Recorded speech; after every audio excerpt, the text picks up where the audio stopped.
शिव भेलखिन उमा के सजन माँ। देखियन हे बहिना शिव भेलखिन उमा के सजन माँ। देखियन हे बहिना नारद मुनि बड़े उपकारी।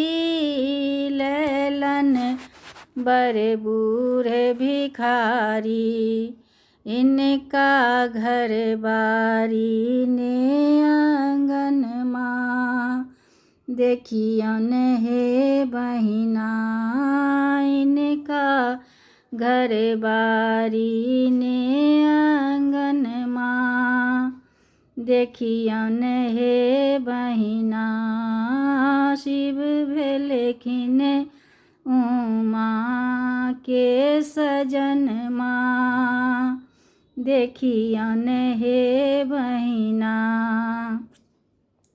देह में मुंजक डोरी। बगला में भांगक जोरी। देह में मुंजक डोरी।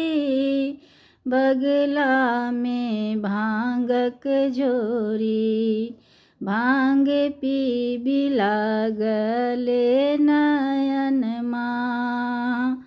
देखियन हे बहिना भांग पी बिलागले नयन माँ। देखियन हे बहिना शिव भेलखिन उमा के सजन माँ। देखियन हे बहिना